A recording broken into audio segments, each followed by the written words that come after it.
Welcome to the Handyman System Podcast, your ultimate guide to building and running a successful handyman business.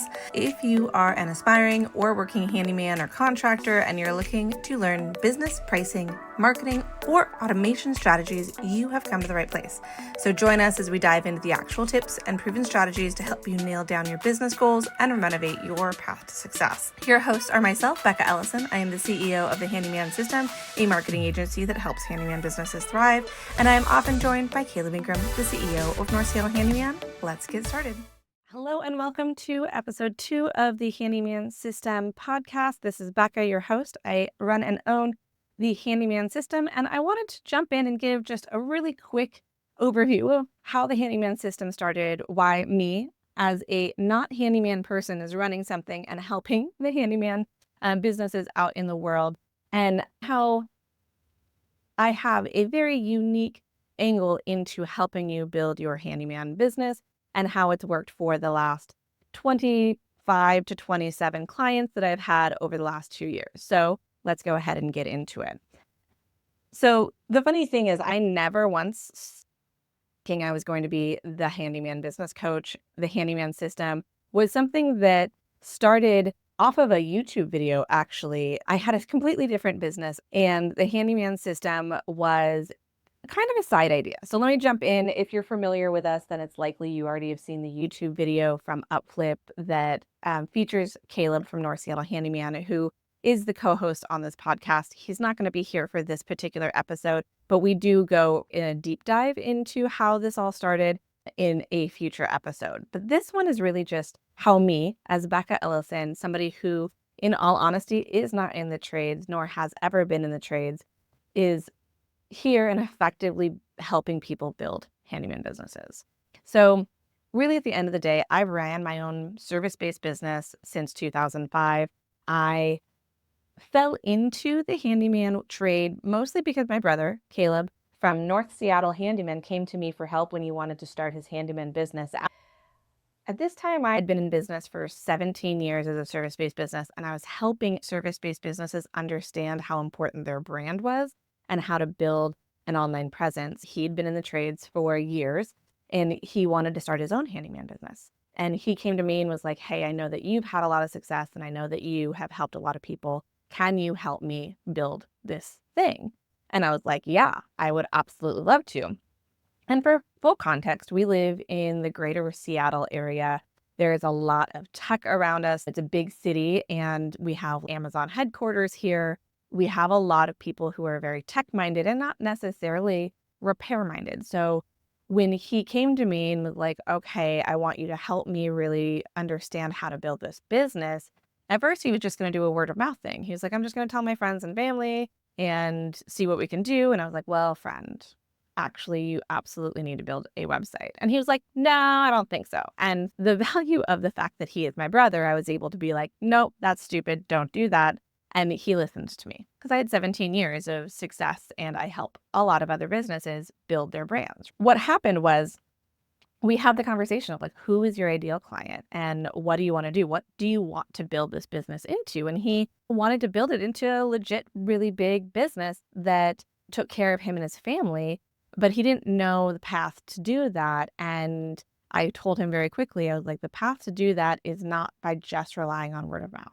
Word of mouth will get you a certain amount of business and success at the start, but at the end of the day, we live in a tech sphere where people are very busy. They have a lot of money. They're on a computer all day long, but they don't even own a screwdriver. They don't know what to do with anything when it comes to home repairs, nor do they want to. And that's the important part, right? So we decided, let's talk to those tech-focused people who have very busy lives. They work all the time, but they don't have any interest in doing home repairs. And we created a nice website for him. We optimized it because I've always believed in playing the game of Google. It's made a huge difference in all of my businesses. And we made sure to optimize his website for showing up as a Seattle handyman. And we also picked the name North Seattle Handyman because he's going to pick Ingram Handyman. And Ingram is not an easy name to spell. I was like, you're never going to be found by that, right? So the decisions we made at the very beginning was to make sure that he pick the right name that aligned with what people in his target area were likely to search on, and had a solid online presence and a solid brand. So he did that. We built the website. He got out there and started doing the word of mouth thing and started getting the ball rolling, and he started getting work pretty quickly. And over the years, as he continued to grow his business, he kept coming back to me with more problems of, hey, I'm on the phone with people all of the time, but I'm at another person's job and this person calls and wants to talk to me for 45 minutes about their job, but I have to be able to see their project to be able to help. So what do I do? And I was like, let's make it hard to find your phone number, right? Let's push everybody to an online form so that they have to provide photos so that you can avoid doing walkthroughs for small jobs. We kept doing that and kept iterating and making little changes as he came up with issues in his business. Over the couple of years, I continued with my own business and I was helping other service-based businesses. I had helped a couple of other handyman businesses that knew what I had done with North Seattle Handyman, but it was by no means the focus, right? And then Caleb gets an email one day from this Upflip channel saying, hey, we want to do a behind the scenes on your business.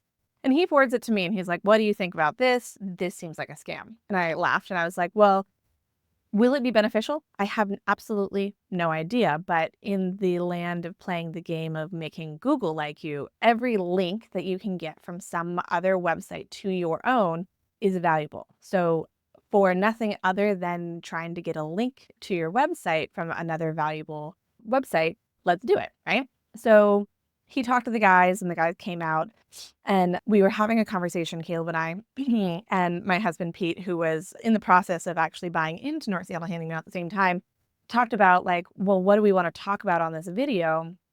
And Caleb was like, well, I don't really want to talk about drywall patches. There's enough people out there that do YouTube videos about how to do the service, but like none of them run a business well. Why don't we talk about the things that you set up for my business? And I was like, that's a great idea. And so moments before the team started filming, we were on the side of Caleb's house and we were like, what should we call this thing? I was like, I could throw a website pretty quickly. Maybe I can help some more handyman businesses and we can see if this has value if the market wants it. And so we were just sitting there and like we spitballed a couple of names. Most of them were dumb. And then we were like, why don't we just call it the Handyman system? Which we're like, sounds great. Let's film. So the Upflip guys recorded the video of Caleb and the behind the scenes of running North Seattle Handyman. I threw a website up and said, I can help with your online presence and make sure you can build those systems in an online presence for your business, which is what the Handyman system does. Thinking that maybe I would help 2 or 3 other handyman businesses and it would be a nice little like side focus. Well, that video went up and went viral pretty quickly. It's like a 45-minute long YouTube video that Caleb goes into depth about all the things that we did in building his business and how successful he had been, so that I think they named the business like how to make $1,000 a day as a handyman, which he was actively doing. And it was crazy because it took like, I don't know, 3 weeks before my entire calendar was just chock full of other people who were like, I need help with this. I want to do the same thing. I want to do what Caleb did. And since then, it's been 2.5 years. The Handyman system has become the main attention. And I have helped dozens and dozens of other handyman businesses, either in coaching, either in full-on custom websites, or in our plug and play ready roll templated websites, and also the systems to help them run the back end, the pricing, all of that I have helped over the last 2 years, so that now it's the main focus, and the Handyman system I'm super proud of and is helping people build businesses that are changing your lives. So that, dear handyman, is how I, somebody who is not in the trades, is helping handyman businesses succeed. Now, I do know a lot about the trades. I couldn't do a drywall patch if you paid me, but I do know enough to speak the language. My dad was a handyman, and then Caleb was a handyman, and now my husband's also a handyman. I live and breathe the handyman world, as well as all of my clients. But where I really excel, and where a lot of handymen are missing the mark, is I excel in the branding, the marketing, strategies, and systems. So that's what this entire podcast and our YouTube channel that we're going to be launching is all about. It's not about how to do the drywall patch. It's about how to convince, through your website and your marketing, the right people to hire you that value your work, to price yourself profitably so you can build and scale a great business, So we're not going to talk about the logistics of how to install a door, but we are going to talk about the logistics of how to present the cost of that door install in a way that makes the customer say, absolutely yes, when can I get you on my calendar? So that is the short version of the Handyman system. We are going to do a longer one that I have with Caleb where we kind of talk about both sides of things. But that answers the question if you're like, what's this chick doing talking about handyman stuff? At the end of the day, I know business and I know your business and I can help your business grow. And that is what is the most important to me. So if you enjoyed this, if this is beneficial to you, help me with two things. Please subscribe because that's the game we're playing in the podcast land. Just like we optimize for keywords in Google, we ask for the subscribes and the reviews here in the podcast land. If you'd like to join my free Facebook group called the Handyman System Insiders, and please share, I want to create a podcast that gives you those tactical skills to really take your business to the next level that you can listen to while you're doing that drywall patch and you're learning the systems and you're learning those strategies to really scale your business. So that wraps up another episode of the Handyman System podcast. I hope you found today's insights valuable. Remember, success isn't just about knowing the right tools, it's about taking action and building your business every single day. If you've enjoyed the show, make sure to subscribe, leave a review, and share this podcast with anyone you think might find it valuable. Until next time, keep building and keep improving.